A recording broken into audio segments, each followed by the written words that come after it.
Hi everyone, and welcome to this edition of Inside the Naval Postgraduate School. From Monterey, California, I'm your host Alan Richmond here on the Pentagon Channel.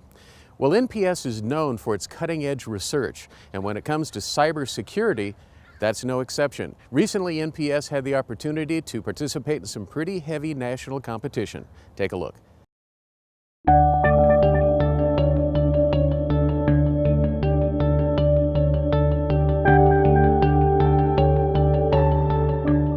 I'm Lieutenant Commander Gene Albin. I'm a student of the Naval Postgraduate School. CDX is a cyber defense exercise. It's put on by the NSA every year.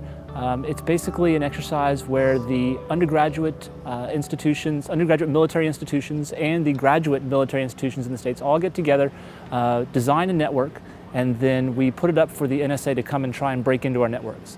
We try to defend them. Once they do break in, then we try to fix whatever they've done and keep our networks running. We gain points, and whoever has the most amount of points at the end wins.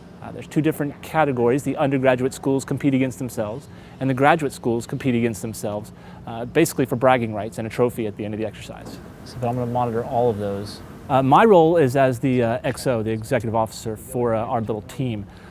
We have our professor Scott Cote, who is our faculty liaison. He's in charge of the whole project. And then we have all the rest of the students who came in.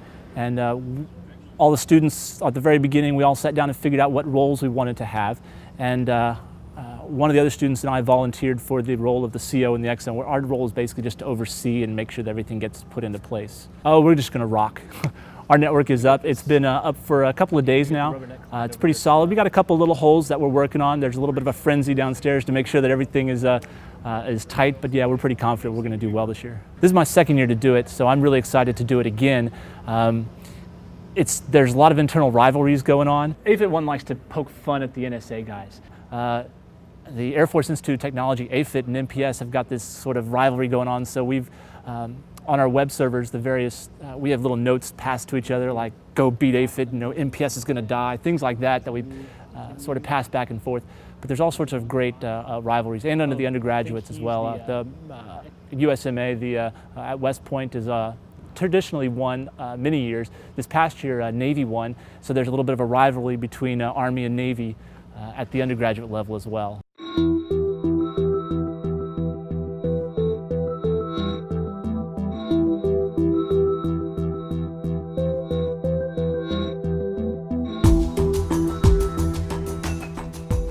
The real problem is we have a mail server that we can't bring up online. So you're telling me I just need to uninstall Windows and reinstall Windows. So I need to format my system and start over? And there's not another option.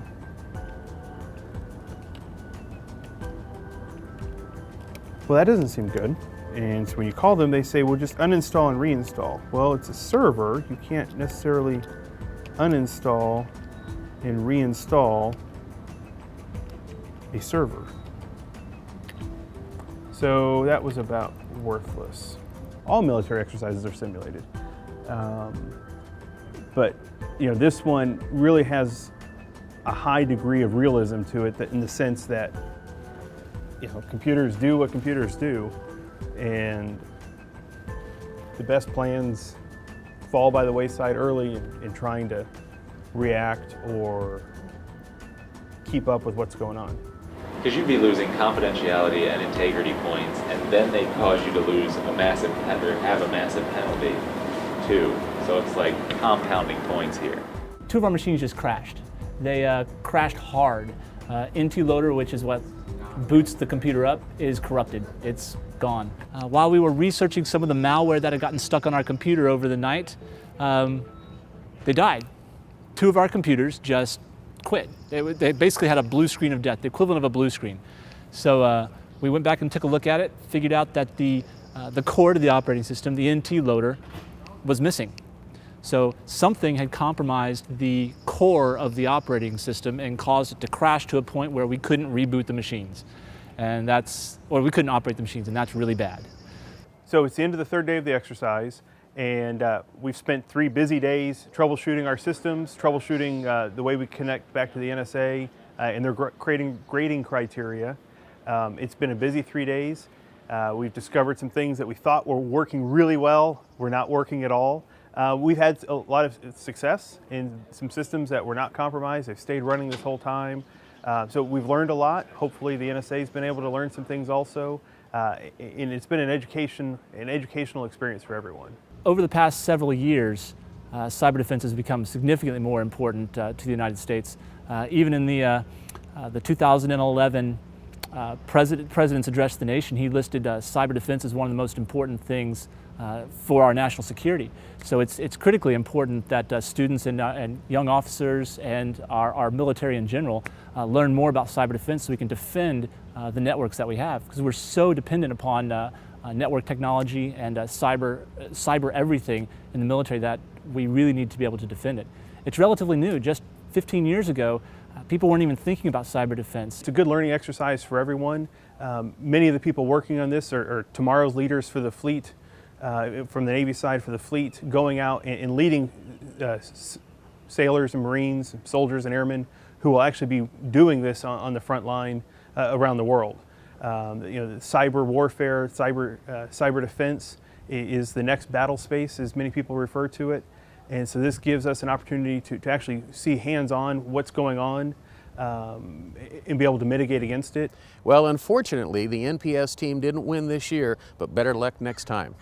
From there, we go to a recent conference that was held here in Monterey at the Naval Postgraduate School, the Cultural Awareness Forum.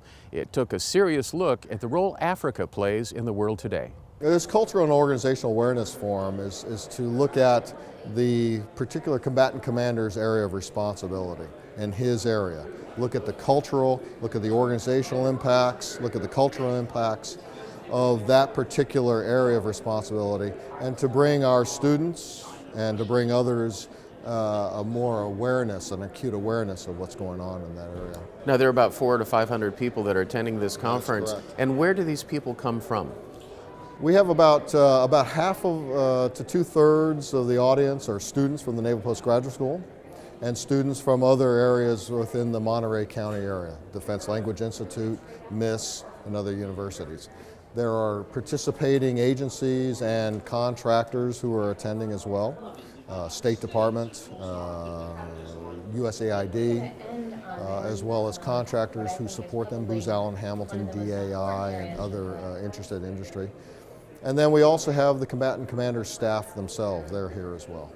Now, what countries are represented here? How many countries do we have? Well, here we have a lot of the countries here for this particular one. We're looking at the African area of responsibility.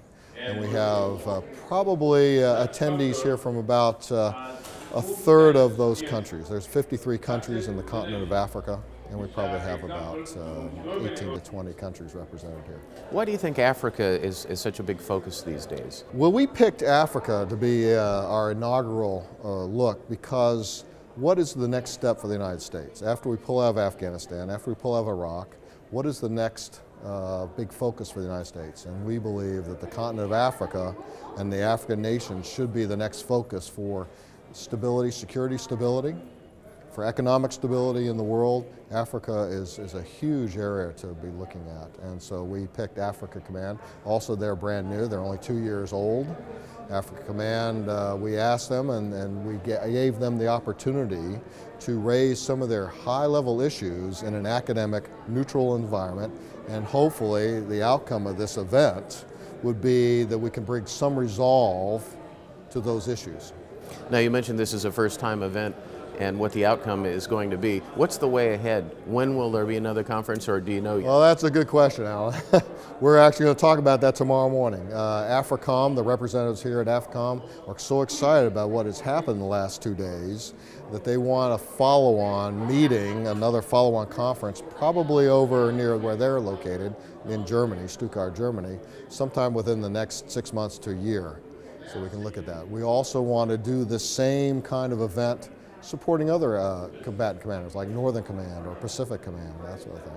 So it takes a lot of planning, as you well know. So I don't know if we're going to be doing this annually or biannually. And you're pleased, though, so far with the results? Absolutely. This has been a great team effort. AFCEA, the Armed Forces Communication Electronics Association International, who put on these conferences on a regular basis, have been our conference supporters.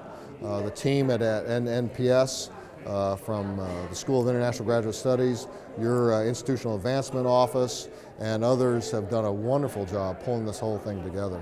Well, special thanks to Admiral Rodriguez and all the participants in the COA conference this year.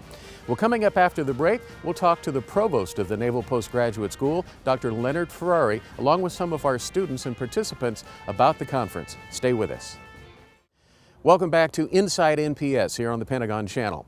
Well, we thought you might like to hear about some of the participants in the Cultural Awareness Forum and what it meant to them. Here are some of the students. The focus of the conference was to bring in people across the agencies from DoD, Department of State, academia, NGOs, and within the country itself to bring everybody together to just discuss these ideas that we hear thrown a lot around in academia, security sector reform, whole of government, and things like that. So we've done a number of special guest speaker groups that have talked to us individually about State Department's goals in Africa and such, and then we've done breakout sessions with people that have various areas of expertise, not only in Africa, but just across security sector reform and in government as a whole. Great conference, I learned a lot. I think it was also a great opportunity for networking, and as a student, I spent a lot of time in academia reading about Africa, and frankly, it can get a bit depressing actually, when you're just reading these books, and we focus a lot on conflict and post-conflict, and we don't really get to focus on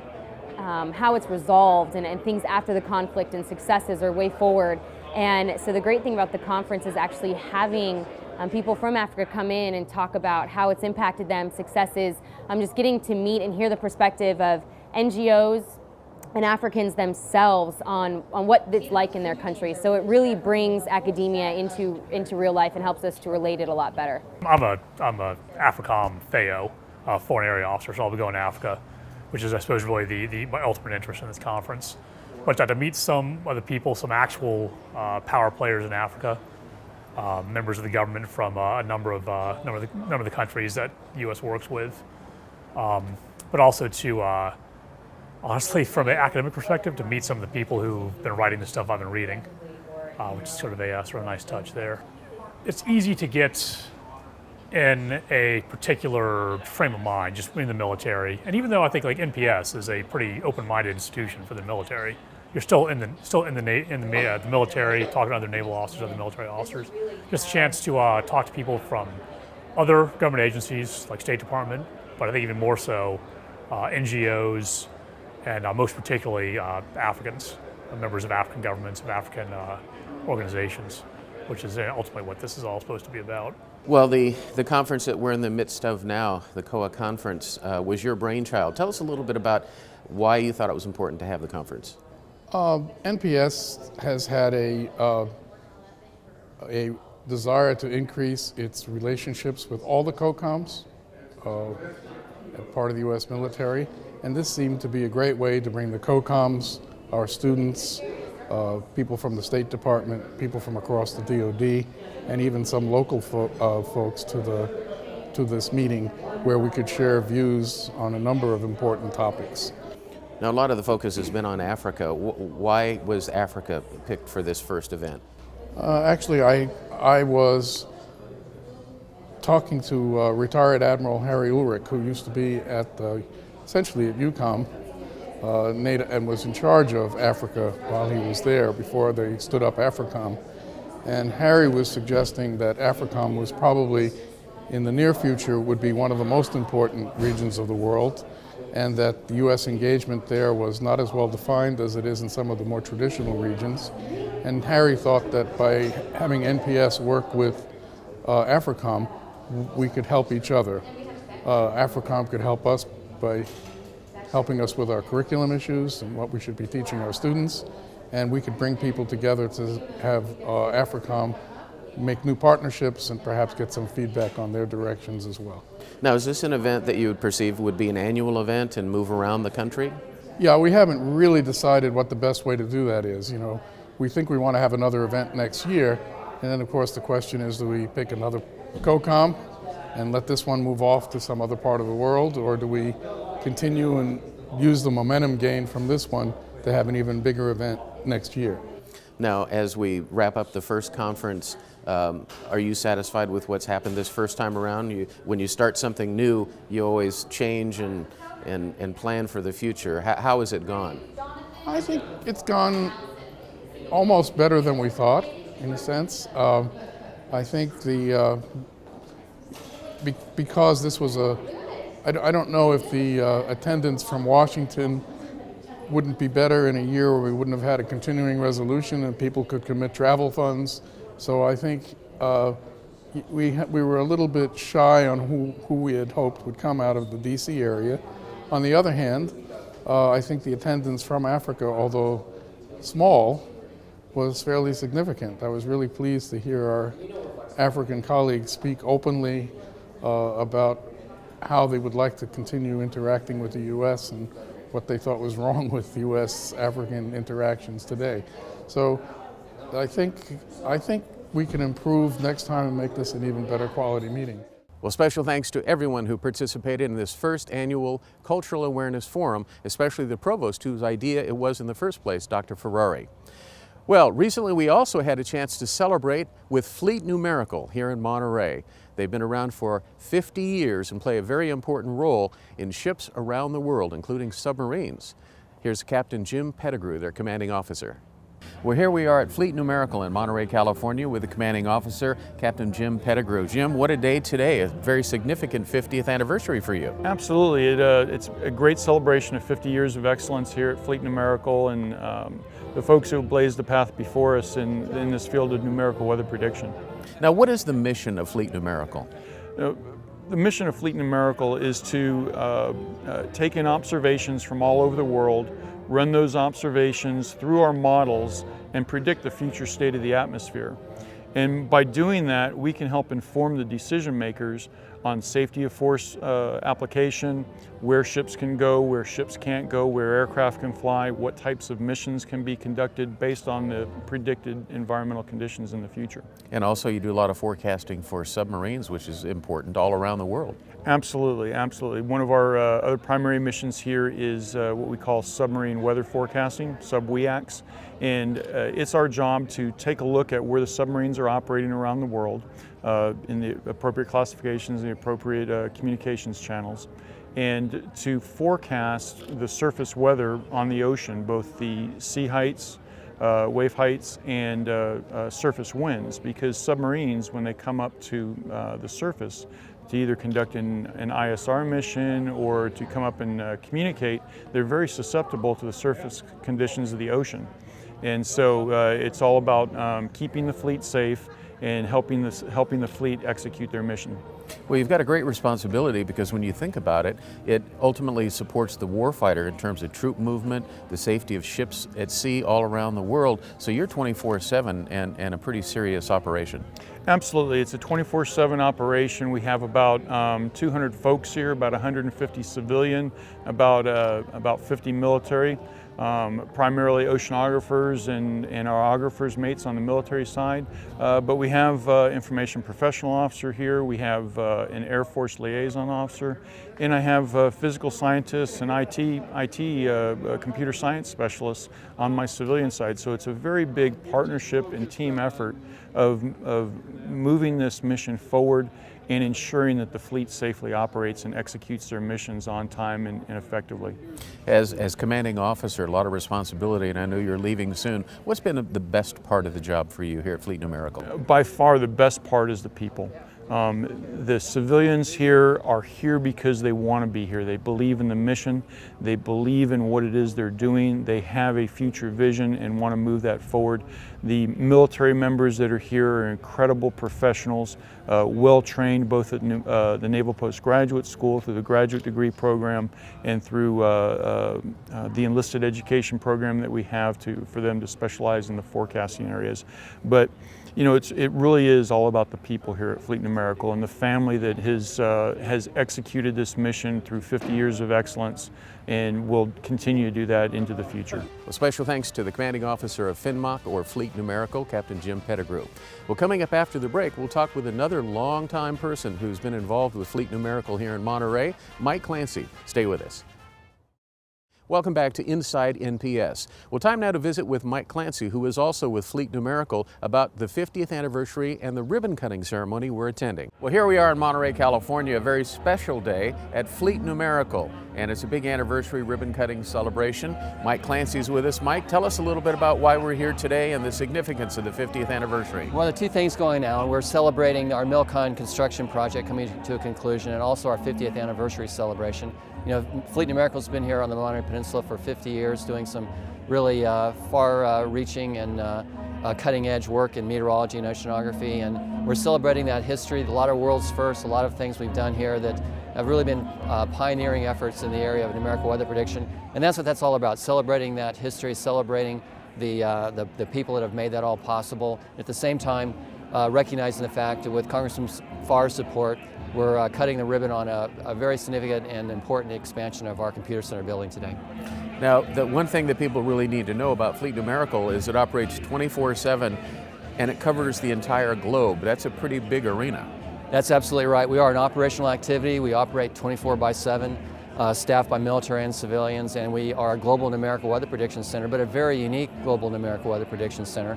We support the fleet, we support other components of DoD, and we're running our global model and other specialized models 24/7 to support naval operations, military operations, special operations, wherever they're happening, any place in the world at any time.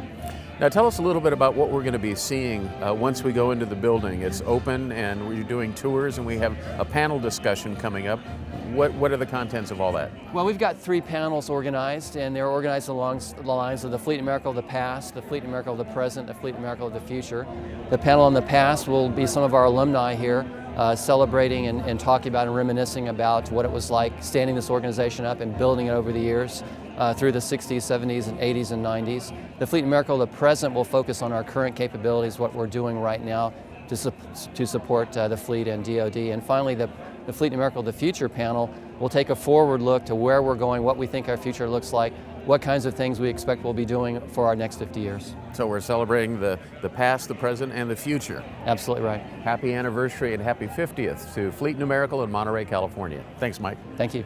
Well, we all know what an important role the men and women of the United States play in our military, along with the support of their families, of course.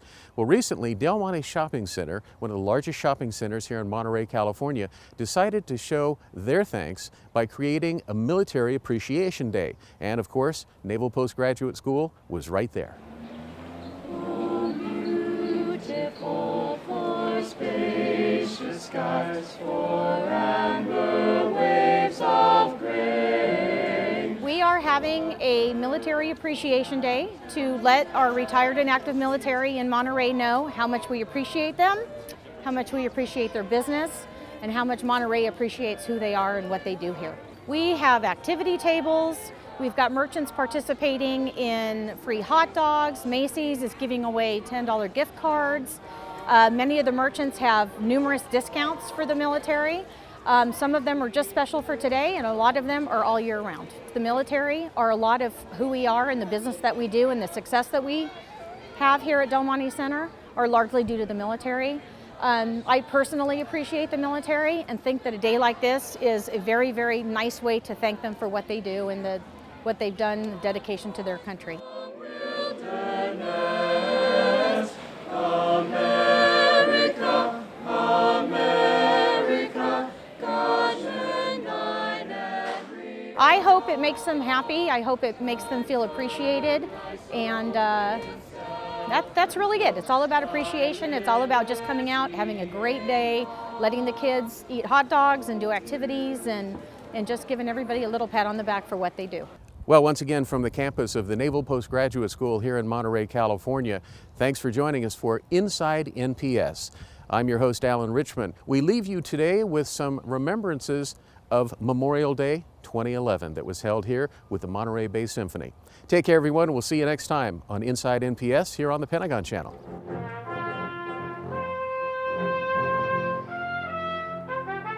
We're here to give homage to our servicemen, both today and of yesterday, who have devoted their lives to keeping us safe.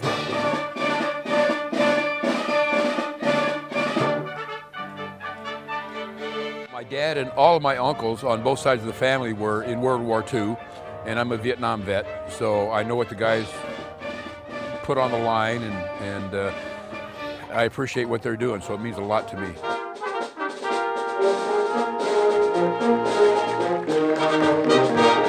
The thing that I like most about this is when they do the songs of the service, of the different services. That's my most favorite part. And I love seeing the veterans of the individual services stand when their song is being played. That, to me, just tops it all off. Well, you know, you come out here and you see what we're doing today. We're out here at this beautiful concert with Monterey Bay Symphony on the Naval Postgraduate School grounds. And quite frankly, that's because the guys have put it all on the line in order to maintain the freedom that we've got in order to do things like this.